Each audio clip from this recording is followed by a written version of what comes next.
Good evening, ladies and gentlemen. You're very welcome to this press conference. I'm Lord Corbett. I chair the British Parliamentary Committee for Iran Freedom.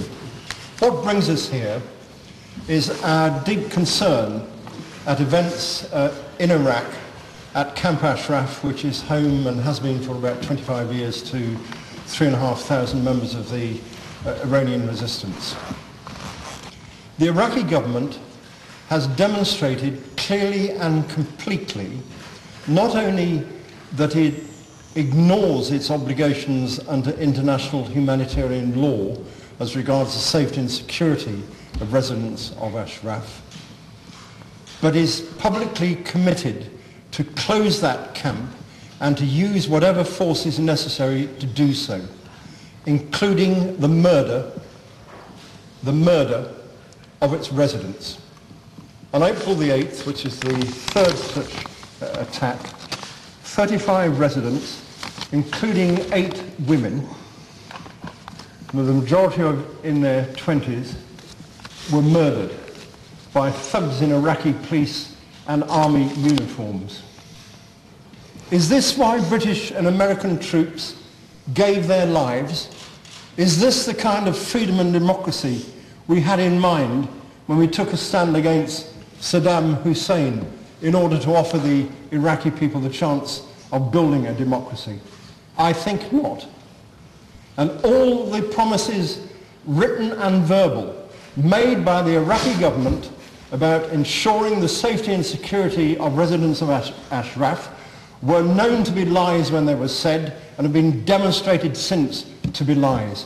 Why has the international community, why has not our government, why has not the American government spoken out to the Iraqi government, reminded them of their responsibilities and made clear that unless these murders and violent savage attacks on defenseless refugees stop, there will be a reference to the United Nations for the consideration of sanctions against the Iraqi government?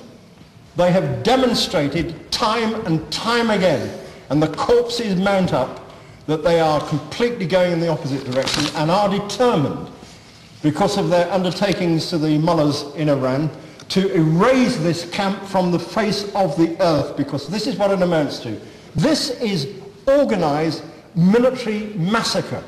There is no other word for it. You will see shots there of Iraqi troops, or as I prefer to call them, Iraqi thugs in army uniforms, kneeling, using live ammunition to shoot at defenseless residents of Ashraf.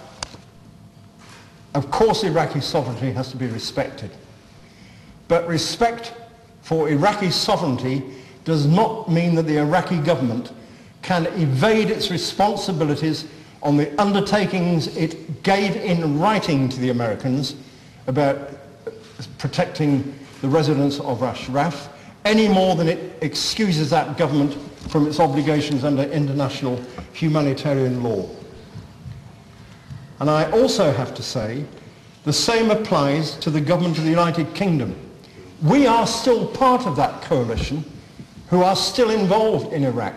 And as Paddy Ashton, Lord Ashton, said the other day, the protected persons status given to the residents of Camp Ashraf by the Americans after the invasion does not stop just because formally the war has ended. That protection persists until the future of those residents has been sensibly settled. You can't just say, well, that's it, we're doing nothing about it. And again, this is a line that the foreign Commonwealth officials keep peddling. Does it help the people being murdered in Ashraf and the others there being prepared to be murdered? Or does it help the mullahs in Iran, whom we know and keep saying not only leave aside the abuse of human rights in their own country, the main sponsors of terrorism around the world? We all know this. Governments know this. This is not something we've made up here. Governments know this, and yet they pretend it's not happening. Or if we're nice enough to these people for long enough, they'll suddenly become human beings. Now, I say again here, this is a critical moment for this government and the United States. There is no question at all that the Iraqi government, with the backing of the Iranians, are determined to eradicate Ashraf from the face of the earth, and however many dead bodies it takes to achieve that, that is the course upon which they are set. We have a special responsibility, in my view, to make clear to the Iraqi government that this will not be tolerated and must be stopped. There is no evidence at all they're going to take the slightest bit of notice to us. So we therefore must appeal now urgently to the United Nations. I want 2 or 3 things to happen. I want the Prime Minister to pick up the telephone to Maliki in Iraq and remind him of why we went into that country in the first place and the legacy that we hoped that we had left. And he's got to desist from this. And secondly, we should ask the United Nations itself, against the evidence that the Iraqis are bent on erasing this camp and killing its residents if needs be. We need UN protection around the camp to stop this happening, a permanent United Nations force of some kind. And common sense would suggest, with 60,000 American troops still in the country, that maybe they could provide that force instantly for the United Nations. I invite you now to look at the video and see for yourselves what is being done in the name of democracy in Iraq.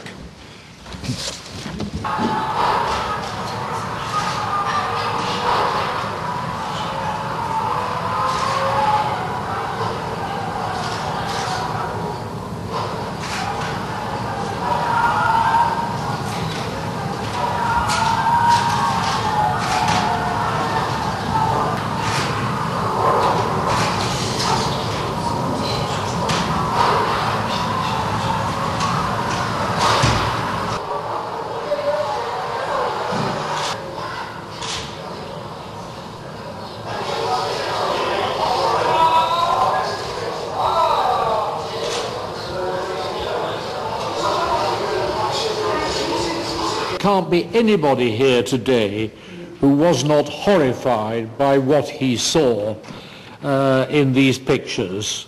And if we don't keep on telling people of these horrors, if we don't keep on telling people what happened on the 5th of April, it'll happen again. One thing we can do is tell the world that the British Parliament thinks that those who commit these terrible crimes must be brought to justice. And I just want us to keep the pressure up on our own government, on the American government, and make clear to international opinion that these sort of crimes cannot be overlooked and those who commit them must be brought to justice. My heart goes out to all the people in Ashraf. We wish them luck. Thank you very much.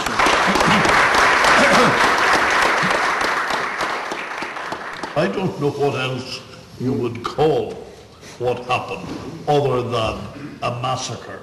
Insofar as we have got to help the people in Camp Ashraf, then we've got to ensure that the proper language for what is happening is used. Can I just, perhaps at this stage, say that there are a number of things that I think we have to continue to ask for. It's not that I would be looking forward to going to Camp Ashraf, let me put it like that, but I continuously ask the Department of the Foreign and Commonwealth Office when they are going to send a delegation from here. They say, oh, we can't look after your safety. Absolute nonsense. Of course they can. I had a phone call on the morning of that attack. I got thinking very quickly before I, like others, contacted the Foreign Office about the warnings that this committee and yourselves have made over the years. I think of my colleague, Lord Delakia, who warned last year, as others have done, about a bloodbath and how the Iraqi government could not be trusted in any shape or form, and how, while we always recognise the people of Camp Ashraf were in an acutely vulnerable position, then government, this UK government, should recognise that as well. This government have to respond to the concerns that we have voiced. The Rights Committee has issued a statement, and if I may, I'll read it. It is short, but it's to the point, and it carries with it the authority and the weight, not only of the Human Rights Committee, where I speak on behalf of its chair, Tony Fisher, but the weight and the authority of over 130,000 of my colleagues in England and Wales. The Human Rights Committee of the Law Society calls on Iraqi security forces to immediately cease all violence against the residents of Camp Ashraf and to immediately withdraw from the camp. Furthermore, relevant UN bodies, lawyers and the press must be given immediate access to the residents. We also urge the United States to transport the critically wounded to the US hospital within a close proximity of the camp. The residents' rights must be restored and protected as soon as possible. That was random violence. But the indomitable people of Camp Ashraf will not be bowed by that. This campaign won't stop. These attacks and the injuries inflicted and sustained upon the residents of Camp Ashraf were deliberate. They were planned, and they were planned to cause the maximum harm, the maximum pain and suffering as they could. In the treatment for these people, the initial hours where they needed significant, acute input from medical and surgical services was not provided, causing the death of these people. So I also call on US forces and the UN to ensure that all of those who are injured be taken to the American military hospital for sufficient and adequate treatment, or to the hospitals in Erbil or in Baghdad. And I also call on the end for the medical siege of Ashraf and for free access to medical services. Thank you very much. I think this is part of the truth in Iraq. The first time inside Iraq, some government, like Prime Minister Maliki forces killed our guest. This is not Iraqi forces, this is Maliki forces. This is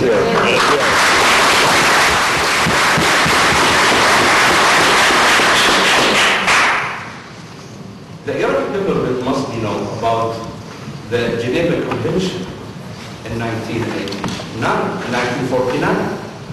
But the Iranian government, this is the big dangers inside Iraq, support all the militia, support all the Maliki forces, and give him the guns, give him the execution, everything, and kill the Iraqis and the Iranian guests inside Iraq together.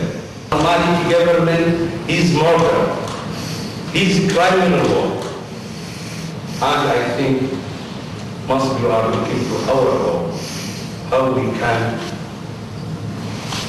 go from this problem. I am Iraqi, but I feel something is not good. This is my civilization. This man is killed. This is Iraqi. Faiza Rajawi, she's killed inside Ashraf, the last crime. She was, I think, 19? 20 years. Who's the Iraqi man and the Arabic man killed women in 20 years only? This war, yeah, Maliki, and